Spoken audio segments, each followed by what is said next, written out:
अस्सलाम वालेकुम दोस्तों, ऐसे अच्छे वीडियोस के लिए रोहुरा चैनल को सब्सक्राइब कीजिए। रमज़ानुल मुबारक में सदका व खैरात के दो बहुत ही सादा अमाल ऐसे हैं जिनके बारे में कहा जाता है कि इनमें ज़िंदगी का रुख बदल देने की ताकत है। तो आइए मिलकर इन दो ताकतवर राजों को समझते हैं। हम सब के अंदर कहीं गहराई में एक तलाश, एक जुस्तजू हमेशा चलती रहती है। ये कुछ बेहतर पाने, कुछ गहरा महसूस करने की एक फितरी इंसानी ख्वाहिश है।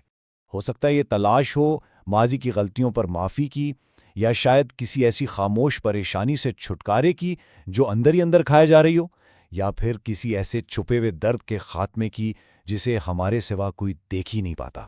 और यहीं रमज़ान का महीना सामने आता है। ये सिर्फ रस्म व रिवाज का महीना नहीं, बल्कि एक ऐसा ख़ास वक्त है, एक ऐसा दरवाज़ा है जहां से तब्दीली के बेशुमार इम्कानात खुल जाते हैं। इस महीने के बारे में बुनियादी तसव्वुर ही ये है कि ये एक तरह से तकदीर का स्टेज है, वो वक्त जब फैसले लिखे जाते हैं और अल्लाह की रहमत बेहिसाब बरसती है। ज़रा तसव्वुर करें एक ऐसा महीना जिसमें जन्नत के दरवाजे पूरी तरह खोल दिए गए हों और जहन्नुम के दरवाजे मजबूती से बंद कर दिए गए हों। एक ऐसा महीना जिसमें एक रात लैलतुल क़द्र 1000 महीनों की इबादत से भी बढ़कर है। यहाँ हर नेक अमल का अज्र इतना बढ़ा दिया जाता है कि उसका हिसाब लगाना मुश्किल है। तो अब हम एक बहुत ही अहम और दिलचस्प नुक्ते पर आते हैं, वो ये कि हमारे अमाल, ख़ास तौर पर सदका, हमारी लिखी हुई तकदीर पर कैसे बराह रास्त और ताकतवर तरीके से असर डाल सकते हैं। इसको समझने के लिए क़द्र यानी तकदीर की इस्तिलाह को जानना ज़रूरी है। ये अल्लाह का वो हतमी फ़ैसला है जिसमें कायनात का हर छोटा बड़ा वाक़या शामिल है।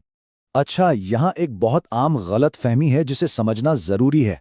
अक्सर लोग सोचते हैं कि दुआ या सदक़े से हम तकदीर से लड़ रहे हैं, लेकिन हकीकत में ऐसा नहीं है। ये अमाल तकदीर से लड़ना नहीं बल्कि तकदीर के साथ जुड़ना है। यूं समझें कि ये वो रास्ते हैं जो खुद अल्लाह ने तकदीर के निज़ाम में रखे हैं ताकि हम अपना सफ़र बेहतर बना सकें। ये ताकतवर कौल इस पूरे ख्याल का खुलासा है। मतलब हमारे मुखलिस आमाल जैसे दुआ और नेकी वो ज़रिए हैं जो अल्लाह ने हमारे हाथ में दिए हैं ताकि हम इस रास्ते पर मुस्बित असर डाल सकें जो हमारे लिए लिखा गया है।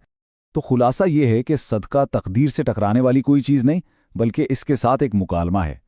ये वो ज़रिया है जिससे हम अपनी तकदीर के साथ तामुल करने और इसे बेहतर बनाने की कोशिश के लिए इस्तेमाल कर सकते हैं। तो आइए पहली कुंजी की तरफ चलते हैं, और वो है छुपाकर सदका देना, यानी ऐसा अमल जिसमें दिखावे की कोई नीयत ना हो। इस अमल की खूबसूरती इस बात में है कि इससे कितनी गहराई से बयान किया गया है। ये खुलूस का आला तरीन दर्जा है। इसका मकसद सिर्फ और सिर्फ अल्लाह की रज़ा है, लोगों की वाह नहीं।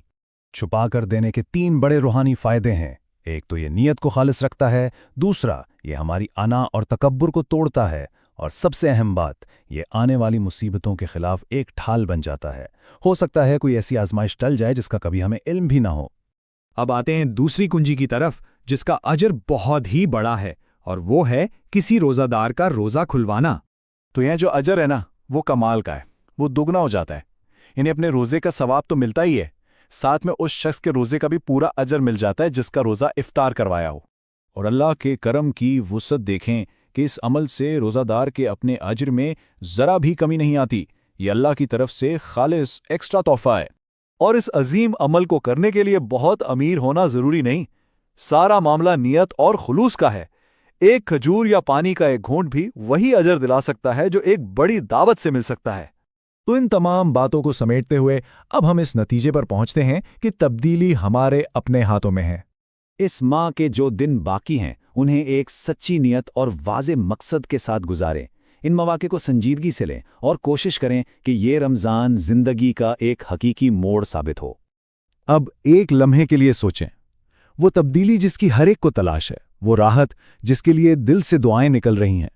क्या ऐसा नहीं हो सकता कि ये तब्दीली उसी सदके में छुपी हो जो अभी दिया जाना बाकी है? ये सवाल सिर्फ एक ख्याल नहीं है, बल्कि अभी उसी वक्त अमल शुरू करने की एक बहुत गहरी और पुरअसर दावत है।